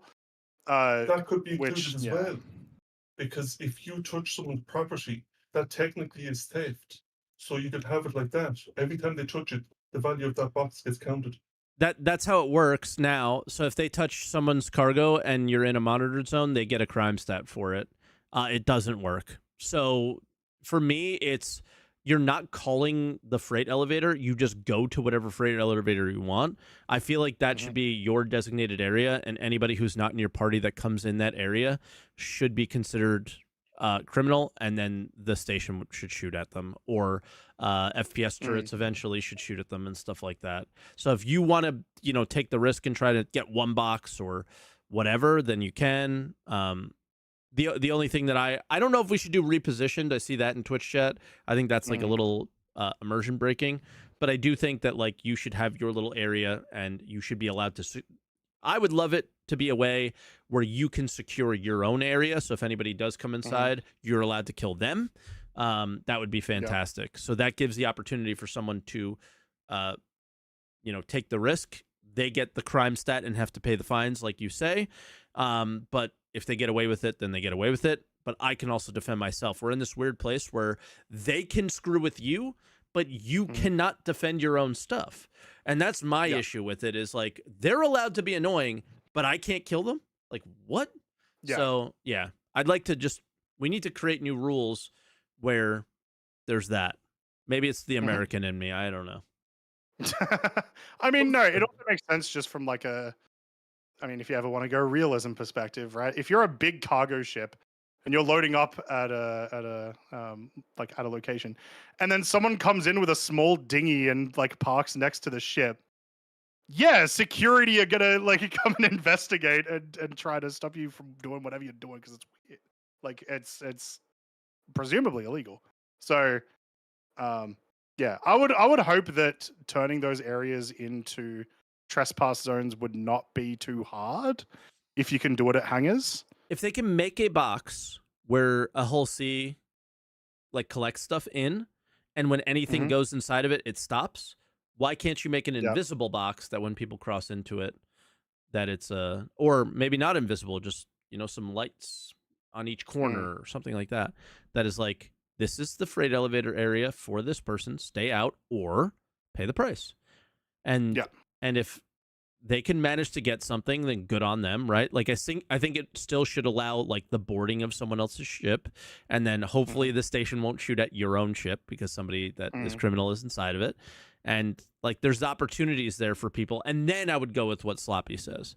But it's the general rules beforehand of just being an asshole.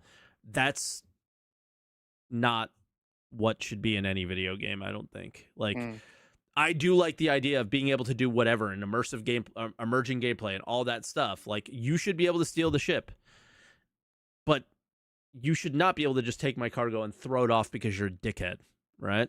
Yeah. Sorry. No, yeah, it's a fair point. I'd say I didn't think about it that way. I suppose a simple collision box could have it where that if you go into the area and you're acting the Mickey essentially, and you're taking people's cargo and throwing it around, that the person's cargo that's being touched gets the rights to just basically shoot you on the spot. And it'd be, I suppose it's a workaround, I suppose. But I feel like you have it in most areas where you're not even allowed into the vicinity, let alone onto someone's, like in real cargo areas, you have to be authorized to go into an area, let alone onto someone's shipping part. Yeah. So I think they should have that before even, so then it would neutralize your problem altogether. Yeah. Yeah. Perhaps. Is there anything else you want to talk about?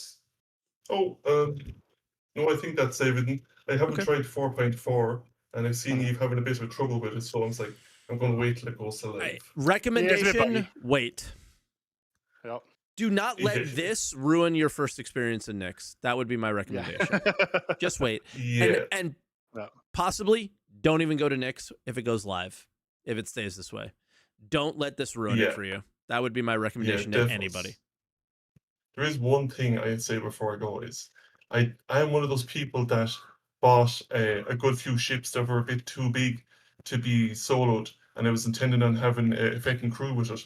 But basically, they're just sitting in idle there. So to anyone who wants to buy a big ship and thinks it's fun, it's actually quite boring and shite to have a big ship and not do anything with it with a crew. So yeah, solo ships, go for small, or just find someone with a bigger ship and just join them. Yep. Yeah, for sure. We stand by your message. Yes, thank you very much. And much love from Ireland, and I'll see you when I see you. All right, you too. Sounds good. Have a good Be one. good, Sloppy. Salami, Slapper. What a fucking name. Holy. Great name. Catch you, dude. Cheers, mate. Follow me. I'm delicious. For people who know that reference. Next one is what are the names today? Look at the next name. They're all meat related. The next name is MegaBeef. Yeah. What's up, man? We got meat related. We have a theme today. I've had this for a while, so I you know, maybe I started the trend. I don't know. I'm not copying the last guy. Fair enough. Fair enough. It's just funny that they're the same. But yeah, what do you want to talk about today? So, I've been watching the show for a while. This is my first time calling in, but Star Citizen's like in a really weird spot for me right now, where just to give some perspective, I backed the game when I was like 27 or 28, and I turned 40 next year. Yep, I know the feeling.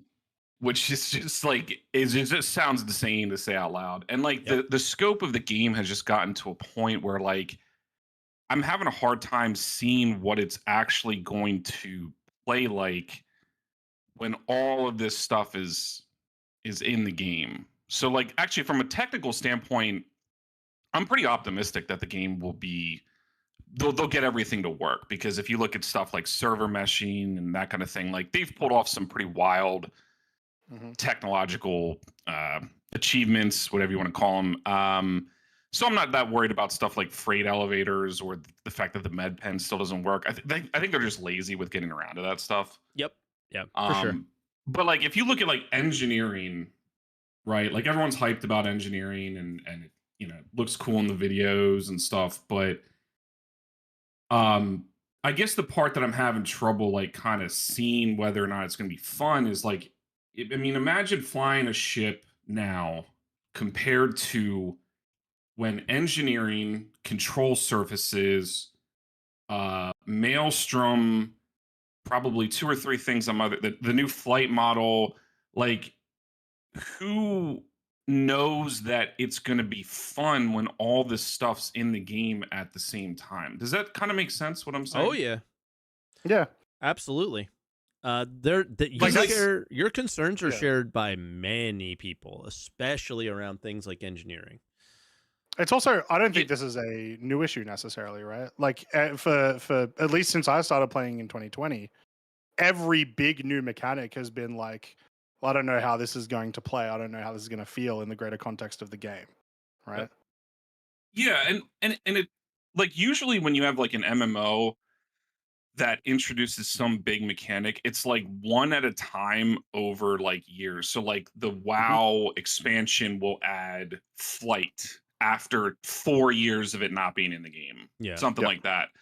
And they're developing like 6 expansions worth of features at the same time simultaneously. And like I have to wonder, like, is there some code branch out there that has all this stuff in it at the same time where some guy's playing it and he's like, okay, yeah, this is fun when it's all in there. No, but then it's not even, all the stuff's like version 0.1. So you couldn't do that. No, they're not developing all these things at the same time. So when they tell you what their intentions are, it's because they had a meeting about it and discussed it on a white paper napkin and said, this is what we want this thing to be. This is Chris's vision. Like, if you honestly think that they're developing like the social tools right now, you're delusional. Because if they were, they would be talking over the moon about it, because it would be one of the things that they showed at CitizenCon that they're actually going to deliver. They would not hide that from you. They are not working on any of those things. They're working on Squadron 42. Not only are they developing all these systems at the same time, as you say, like in a way, they're developing a whole nother game with its own systems at the same time as well. And that's where their focus is. So that's why they're super vague and why you're confused about all of these things and how they're going to work, because they don't tell you how they're going to work. They don't sit you down and go, this is what our game is. I agree. Yeah, I don't think they do. Yeah. Like, it's all in one guy's head. And then they put it, then they actually start developing it. And then they realize, well, this is fun. We like this. We want to do more of this. Or this is not fun. We don't like this. We want to do less of it as they start going. Or this is impossible with the current landscape of our engine and now we need to go and develop this thing or whatever, right? Right. So yeah. It's also, like, I think, just quickly to use your example where you like mentioned like World of Warcraft, right? The vanilla World of Warcraft didn't have flying. The world originally was not made for flying, so like if you got into areas where you weren't supposed to, like it was weirdly flat and textures were all bugged and all that sort of stuff, right? Yeah. It is not like World of Warcraft adding flying. It is like World of Warcraft adding combat to the game.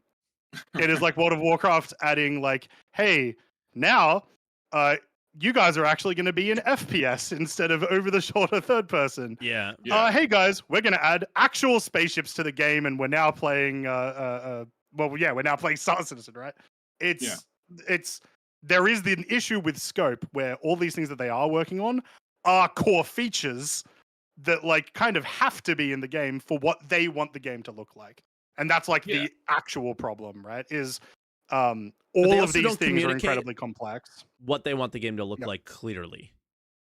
Well, and it's easy to make a feature look cool on its own. Like if you show a video of just engineering, you can make engineering look dope. If you show a video of just Maelstrom, you can make that look cool, and so on and so forth. But we're not seeing videos of all these things together at the same time. So I don't like, it kind of seems like they're almost going through this sort of Sea of Thieves type of chaos with engineering. Like if you look at the promo videos, there's guys running around putting out fires, and then another guy is fixing a component, and then like a door blows off and a guy gets sucked out of space, and and like if you've ever played multiplayer Sea of Thieves, it's a lot of fun with the chaos of 4 people in a ship fighting another ship that has 4 people. Yeah. But that works because those mechanics are very straightforward. So if you need to patch a breach on your hull in Sea of Thieves, you press button. Press the hotkey for the 2x4, and then you left click, and he nails it into the wall, and then it's done. If CIG made Sea of Thieves, they would use like a physics-based cannonball system where the breach in the hull is determined by the angle of the shot and the velocity of the cannonball.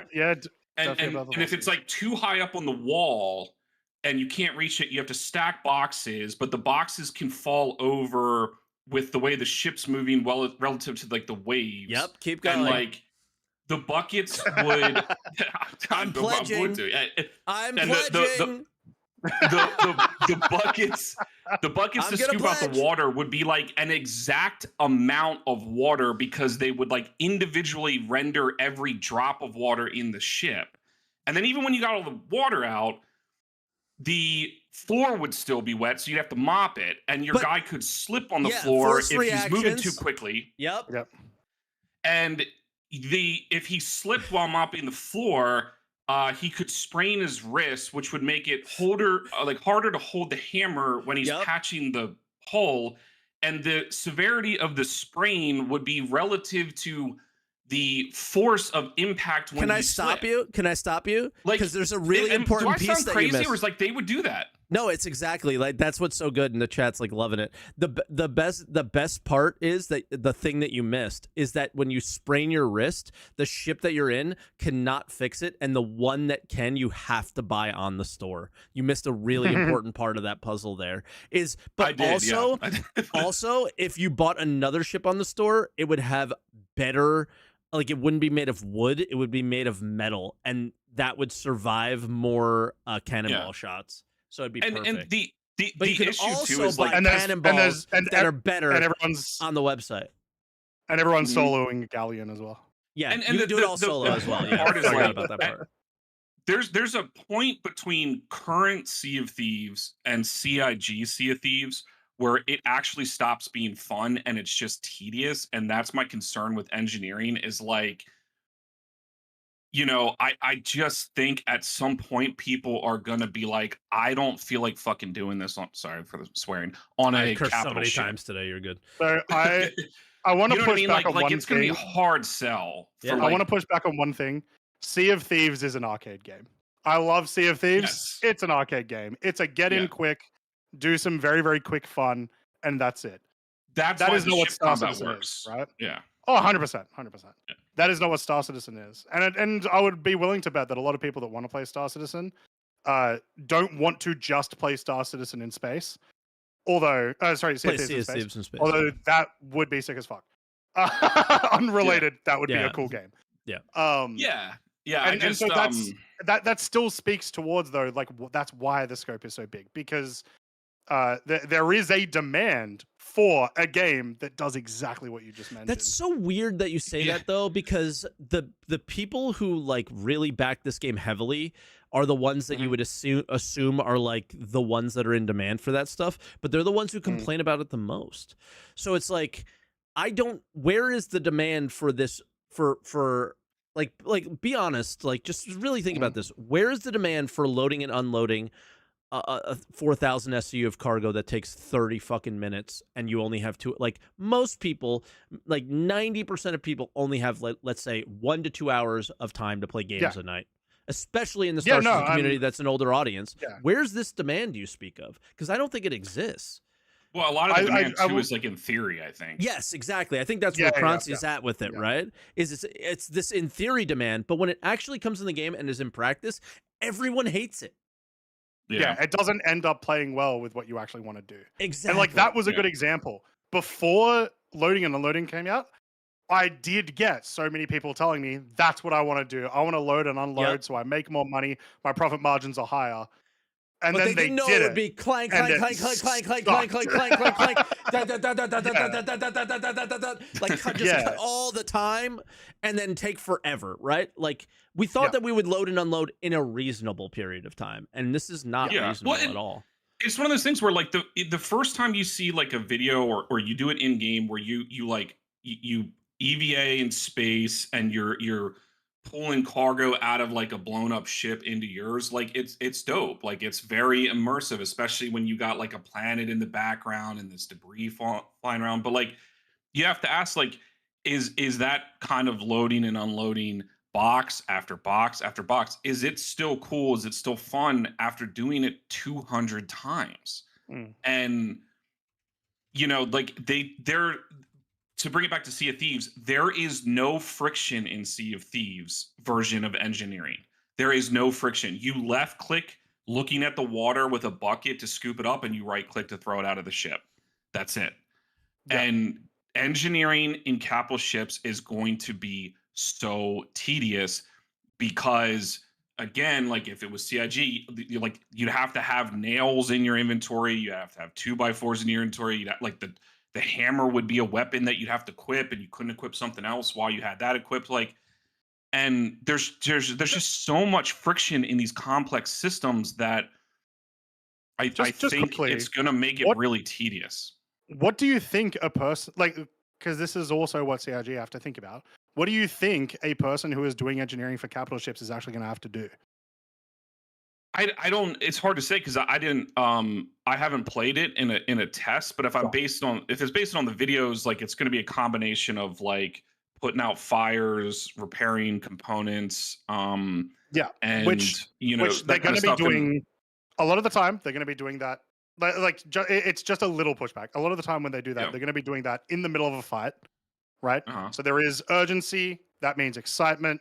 That pushes away a lot from the sort of like monotonous of just like left clicking over and over again, right? There are multiple roles, especially in a capital ship where you will have engineering, as in you will probably have someone who's in charge of power in the middle of a fight and will just, hey, I'm at the panel, I'm doing all this stuff. But then the other people in the ship are going to be, I'm in the turret, hey Bill, do you need help? Is there a fire behind me? Do I need to get out of the turret and fix it? Like the extra complexities do not mean that one guy gets screwed doing this complexity over and over all the time. It can add to the experience of everyone. Being the keyword. Bringing it back to your original point, we don't know how it's going to play with all of the systems in mind. Yeah, also, let's keep in mind that CIG has done the Sea of Thieves mechanic. Like when you're repairing stuff, it is I have my canister, my gun, and I repair the component while it's being damaged, and it is as simple as that. Just to keep let's kind of make sure that we're being fair to them in that way. It is actually less involved than Sea of Thieves. Okay. At the moment. And that's like I said, I haven't played engineering personally, but that was my fear because I'm just basing it off of like the way they do other things. Nope. And I think for some things It's it works. Like I think multi-tool mining and- in Star Citizen is awesome compared to other games. And I've heard you make the point, Mike, that like in basically every MMO, you walk up to a node of iron and you press E and then you watch an animation. Yep. I think mining in Star Citizen is awesome. Yeah. But they have to find that balance of some things should be like being complicated isn't inherently a good thing. Just It's not always across the fun. board. Yeah. That's what I love. What they did with salvaging a little bit is like Mm. it's just chill, it's simple, and you don't have to think very much, and that's okay. And that's it. But Beef, let's call it here. Yes. Any final thoughts before we let you go? No, thanks for taking the call, and I hope I'm wrong. I really like this game, So do and I. I hope they pulled off. I these days I'm having more of a hard time seeing the massive scope creep and feature creep come together, but you know they have money, and you know I think their and they have intention us of like testing it.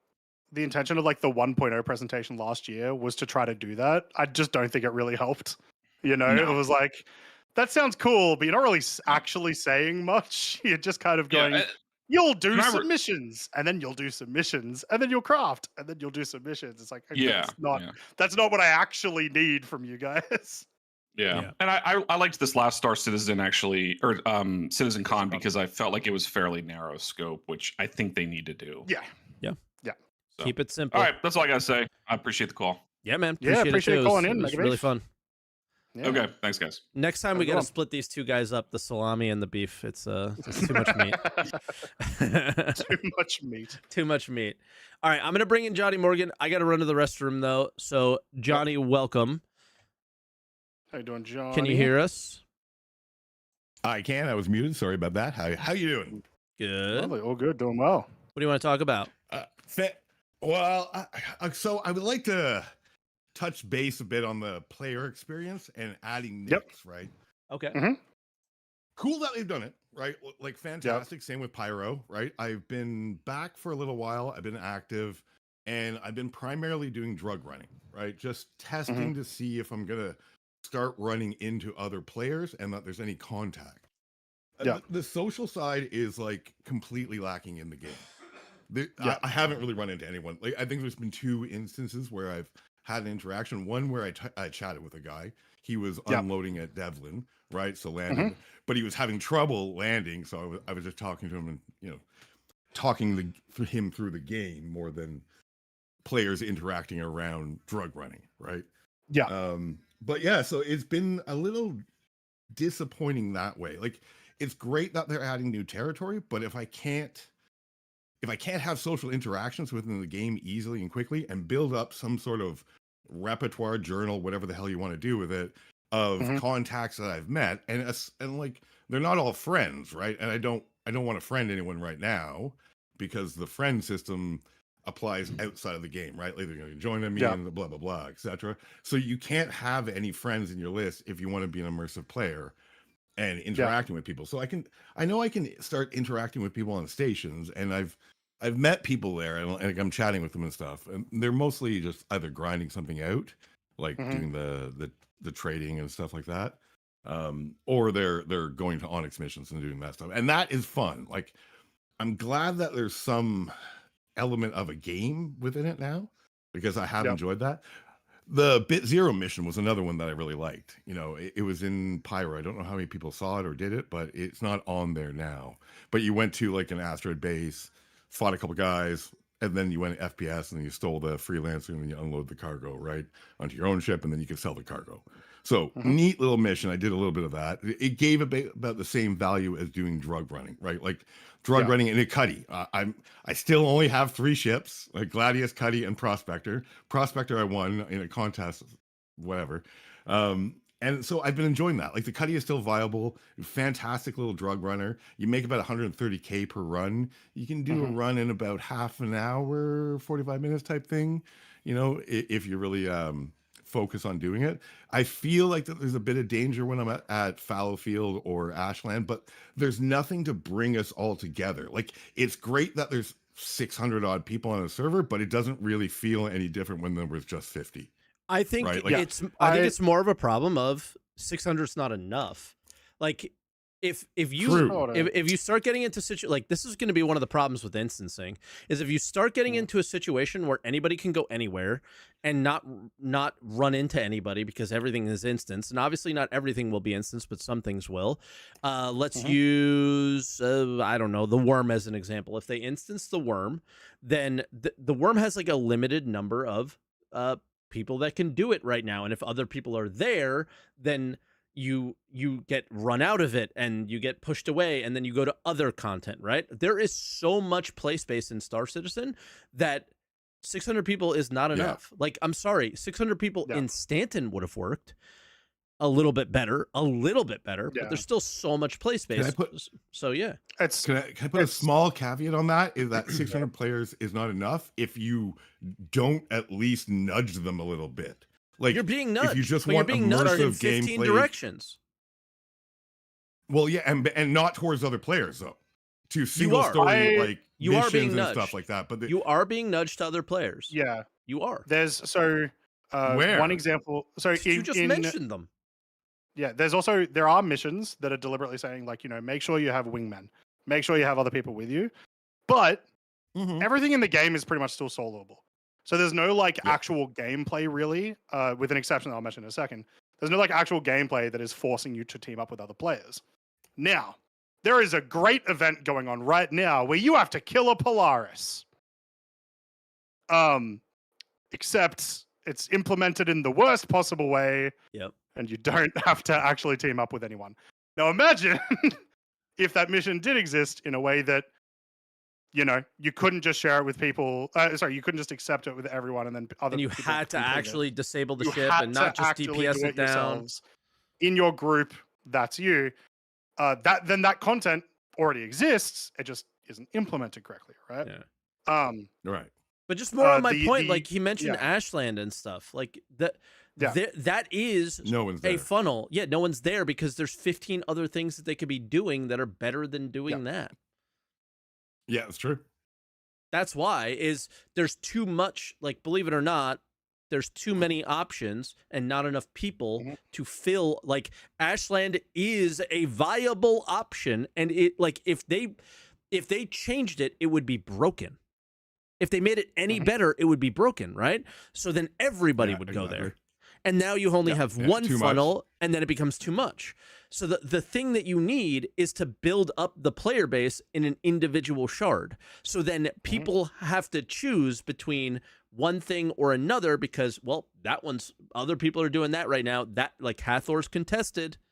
So let me go and drug run right now if I want to make some money. Like that's kind of where I think we need to get to, and we're not there yet. I think the Hathor mission's another good example. Agree on right? Like, that is probably the most group activity that exists in the game currently. Yeah. Because, like, you are properly incentivized to have a party.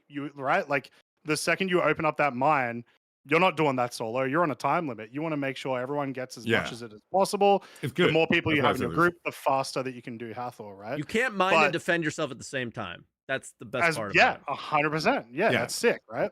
But you have this other problem, which isn't a problem with Hathor, but is a problem with the game, of the ease of getting into a group is terrible in the game, right? And that's why the social so hard. Exactly. Yeah. We mentioned the social tools already. They're almost certainly not in development. If they are, there's like one guy working on it and is probably doing a UI thing at the moment or something. And like that, it would be such a actual game changer in the way that people play the game day to day. People would play content they've never played before. Yeah, right. Like every other game has that, Absolutely. And that is not a problem for them. So a lot of the issues that you mentioned, maybe not necessarily for you, but for other players, probably would be removed when we get that tool. Please be soon. People are willing to yeah, exactly, because people are willing to interact. That has always been my experience in Star Citizen. If I throw on VoIP and I talk to people people start to gather around, and they're kind of like craving a bit of interaction within the social side of Star Citizen, which just isn't there. Like it's something I would really like to see them think about and develop into, because you could have a lot more if we have the social system built in where my connections, and it's not just like who my friend is and who isn't, but like people that are acquaintances, contacts that I've met, people I've marked as potential enemies and stuff like that. Even just people that I've interacted with around in an area and knowing that they've been there, like, so I see their name and stuff like that. I would like to see a lot of development in and thought, because right now, here's one thing that I wanted to clarify too, and I'm not sure about this. Last week, you guys were talking about the land claims. When someone buys a piece of land, do you, like, no one else can buy that same land on a different shard? Was that the route they're going? Yes. In the same region. Okay, because same region. like it, but I mean in a different region. Like, so we're going to have in a different shards, region. Right? They can. Yeah. Oh, okay. So I wasn't sure about that. So if someone else there is own no that shared land, then universe. we're not. Yeah, we're not there is going no region to a single shard. They're not going to try to do shard meshing then. You just can't. Like solving that problem. Yeah. The gameplay would be so bad because you just can't solve the ping problem. We talked about scope before. Right. The one bit of scope that CRG will never be able to reach is one single shard. Well, one single region basically, right? It's just I didn't think they were like. I'm glad that they're not trying either, because it's a waste of time on the development. You need other technology to breakthroughs for that to happen. Outside of them, right? So something that was interesting that your first caller was saying about big ships, right? I have this big ship, but I have no crew. There's zero socials on that, right? Like looking for group, etc., etc. There's no reason to run a big ship on your own unless you want to like start an org or a Discord and stuff like that. And that, Johnny, they showed it at CitizenCon. They're totally doing it within the next 12 months or so.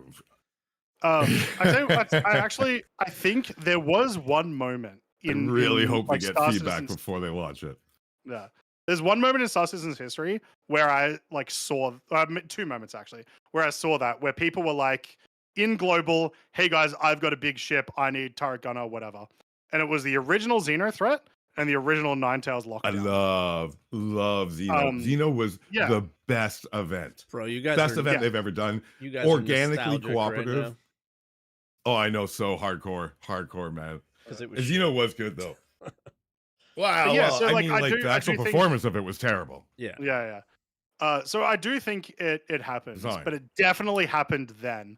And I don't know if I've seen it since then. Maybe a little bit with Siege of Orison, but that was more like, hey guys, who has the party for Siege of Orison open? And everyone would just join on the same one type thing. Xeno Lockdown, it was on actual ship organically. Like you just meet someone on a wreck and then you start helping them out. Yes, and then you join. Because you would also. It was oh my great. god! The actual best bit. Great design. That was the actual only best good bit, part guys, was the cargo part. Yeah. Absolutely. I would type in global, guys. I just cleared out whatever, Rec 3. Yeah, Rec C. But I don't have a cargo ship. Someone come help me, and then someone would come help, and then you would actually load it together, and it felt great. Yeah. I don't think they've been able to recreate that. Met through that event that we started playing together, because we met through that event and using VoIP and stuff like that on ships and stuff like that. It was really fun. Yeah, no, they haven't. They didn't seem to want to do a cooperative goal design. Like Xeno was a cooperative goal design, right? All of us contributed. Didn't matter, right? Like what you were doing, it contributed to the end. They just didn't have a red player incorporated into it, right? Which should have third party Xeno. That's really what it was. But they haven't gone back to it. I don't know why. They did that one second run of it, and it was horrible performance and didn't really go. But I would love to see that more in Star Citizen. And that's when I talk about nudging, is that bring them together on a social side. Right now it's just the stations. You can sit in a station and kind of talk to people and maybe get involved in what they're doing, or they get involved in what you're doing. But outside of that, nothing really brings us together, which is unfortunate. Bit Zero mission, I know I referenced that one, but it was kind of multiple people should be able to take that, and any they mission don't, even if they just do. a solo experience. It's just a solo experience. It's so much of it is. So that's really where I would love to see them before they add more area, which Nyx, I get, is probably ready for Squadron 42 and whole, like the assets are obviously ready, so they're kind of value adding on it, but they're not bringing anything to still bring us together. There's no point in adding more territory. Well, like once again, Pyro isn't really getting utilized in I think the content social HUD. The content they are making has been clearly designed for like multi-crew, multi-group, whatever. It's just the incentive to actually join it has not really been there. And it also has not really been like, none of these have necessarily been like dynamically group friendly, like how we just mentioned Xenothreat would be, you know? True. And I do like it. Like I actually do like the Onyx missions. I do like all the content they've added there. It's quite interesting. The stories are kind of good.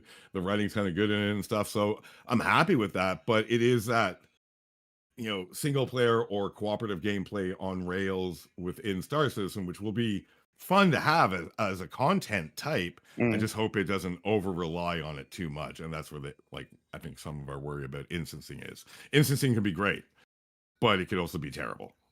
Right, if they over rely on it and everything becomes instance. Yeah. Anyway, that's really what I want to talk about. In like, it's cool to add more land, but please give us socials. Like, we really need the social network layer. Otherwise, there's no point. Biggest thing, it needs to look more like an MMO, which means more people. And we're seeing with Nyx, and that ain't gonna work. So I don't know. I mean, what's there's gonna happen. so many people on Levski, Mike. I don't know what you're talking about. Everyone's on Levski. You can't see them, talk to them, or interact with them in any single way. Oh, you can see them every 5 seconds, every 5 frames, or every. And I'm not touching PTU. There's no way. No, stay away. I'll try it on live, and when it comes out and stuff like that, and probably after the first bug fix round, and then I'll go towards Levski. Yeah, man. Next, but other than that, though, I actually have been having a lot of fun. Like I jumped on with a buddy at work and stuff like that. And we had a great afternoon playing and stuff and doing stuff. So like that's why I said the shell of the game is there. They're starting to get a little bit of it in. All that stuff that they're adding, which people are like somewhat concerned about being on rails, is good storytelling within the game and is gameplay. So it's starting to get there, but they still have a long way to go. Like loot, socials, crafting, roles for people to like actually run with it and all that stuff. But it's getting there. And I guess we're going to get a preview of what potentially like when Squadron 42 comes out. We're going to see some of that, which will make it into the PTU. So it'll be interesting. I personally, they're going to try to beat. I won't make this your last comment. I want to comment one more thing, but yeah, we've been on. I think they're going to try to release before GTA 6. I don't know if they're going to try, but it'll end up happening. It'll probably happen. I think GTA 6. I think GTA 6 is getting delayed like 3 more times minimum. I hope so too. So boom, do it. Try to get your moment. Yeah. I will just the one last thing I wanted to mention because you were talking about Squadron there is I really think it's just going to be a completely different game than Star Citizen. It's going to like the mechanics in some aspect will be exactly the same, but do not expect not expect to play Squadron 42 and then be like, oh, this is what Star Citizen will be like. It's you know what I mean? I don't think they will. I agree. But it should train you on the mechanics of the game to make the transition to the PTU relatively easy. That's fine. But the experience will be how do you fly a ship? Different. How do you interact with a run terminal? Into grief for that. But run into grief for that, and then immediately your experience is different. It should be fun. Hey, you were looking for social interaction. There you go. That's it right there, brother. Exactly. Yeah, exactly. All right, I'm going to jump off. Thank you very much for having me. Croncy, fantastic to chat with you, and congratulations belatedly on the baby and all that. Yeah, thank you very much. Have a good weekend. You all. Bye, Johnny. Go on, mate. Bye-bye. It wasn't fantastic to talk to me, I guess. It was just okay to talk to you, Mike. Yeah. Damn. So I think that's our show. That's all of our callers. Anything you want to say or do before we head out? Not particularly. I am excited for this next month. It's just, a little concerned with how buggy. Like, we haven't had a really buggy wave 1 in a bit this year. And it's not even buggy. Rough. Well, it is. Unstable. It's also, yeah, it's stability and bugs. Like it is certainly very buggy. Like we were talking about the 0G and just random spots in the station. That's send easy your to fix forward though. way, right? Hopefully. Yeah, no, it is. And then like while IAE has been getting a lot better over the last few years in terms of stability, adding that on top of this extra system, A free is like fly very, with Levski, very bro, nerve-wracking in this exactly, state. Yeah. What are we doing? So, I'm concerned. I'm not concerned. I'm cautious. Let's see what happens this week. It's gonna be a rough week. And then, yeah, that IAE week. It's gonna be rough. Yeah, and it's more than a week, right? Yeah, it should be 2 weeks away. But guess like what? End of not this coming week, but end of like the following. Guess what? What? There's gonna actually be video content because they have tons of ships to sail. Hell yeah! So at least bring my we get boy videos. Jax back. I will take I will take 0 dev videos as long as I get Jax videos. Well, yeah, as you my will get one- 0 dev my one videos. So it will just be acceptance. car sailing. Oh, true. So- True. Yeah. No, you're right. You're right. But I agree. Like I miss it so much that I don't even care. I like watching like Star Citizen video. I like watching that. Yeah, they're stuff. fun. It They're doesn't fun. matter if it's an ad or not. I like watching it. So I miss it and I want it back. And this year sucked. Like royally sucked. And I really hope they change next year because this sucked. So yeah. Yeah. We're gonna get some video content for at least like we'll get like 3 videos in like maybe 10 days, I think. Yeah, if not more. Yeah, maybe if not more. Exactly. They had the last year the IAE show. Remember? Maybe they bring that back. Yeah, which I liked. I liked that a lot. Right? was It was a very little good. mix of. It was a mix of advertising for ships, a little bit of dev, and a little then bit just of some ISC, fun. a little bit of SCL, You kind know? of. It was Yeah. and then It some was good. goofiness. I'd like them to do that again. It was good. I agree.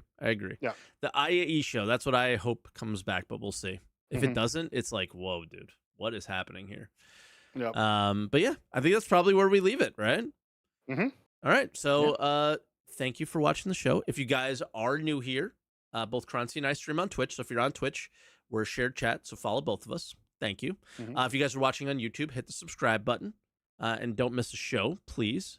And yeah, leave a comment. Let us know what you guys think about anything we talked about. And we hope to see you next time. Exclamation point podcast in my chat. I don't know what it is in yours. To get the Discord and be a caller yourself for next time. My guess is we'll be talking about this again, but maybe a little bit more polished. Hopefully, we'll have Maybe we'll be experienced it talking. better. I actually predict maybe we'll be talking about the Perseus next week. It might just squeeze in there right at the end of the You week, don't think it's maybe. We'll IAE? see. Well, it is IAE, but typically they put like the ships or some of the ships right In before PTU. IAE in PTU. Yeah. True. So Okay. it might squeeze in, possibly. Yep. Sounds good. All right. Well, thank you again for watching, guys. And yeah, hit all the socials, and we'll see you next time. And don't forget. Answer the call. Yeah, we did it good this time. Nice and smooth. Extra cringe and smooth.